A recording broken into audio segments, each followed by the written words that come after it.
So I was on Instagram the other day and saw a post by a makeup news account I follow regarding Kylie Cosmetics, the makeup brand created by Kylie Jenner.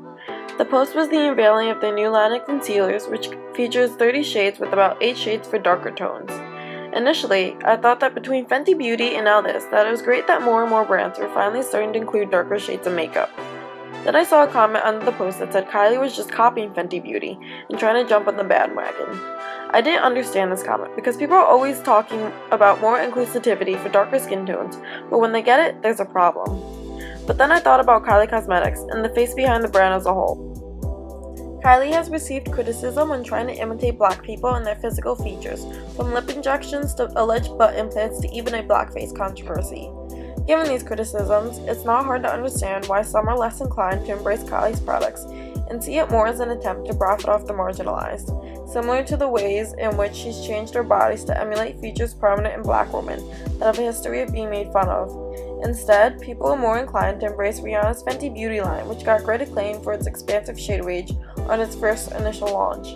While both companies are attempting to do the same thing, their approach and the overall persona that's attached to the brand is different, leading to a difference in recognition.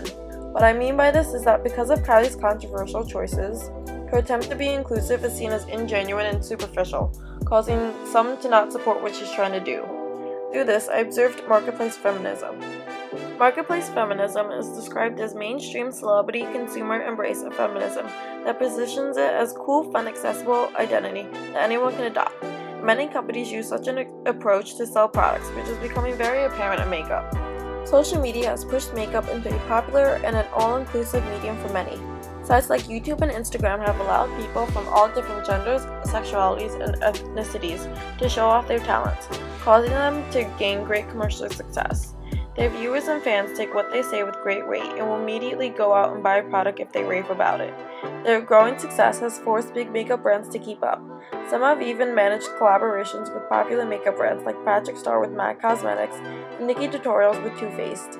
And this is great for providing not only more representation but recognizing the popularity and talents of online creators. But I can't help to wonder if brands are doing such collaborations for the only purpose of gaining their fanbase for more business.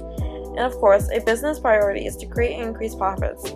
But if the brand is trying to market inclusiveness, how inclusive is the brand really? In an article written by Refinery29 by Taylor Bryant, titled How the Beauty Industry Has Failed Black Women, Bryant wrote, brands are also increasingly marketing to black women, but it's not enough to slap Lupita or Carrie or Zendaya's face on your ad and call it a day.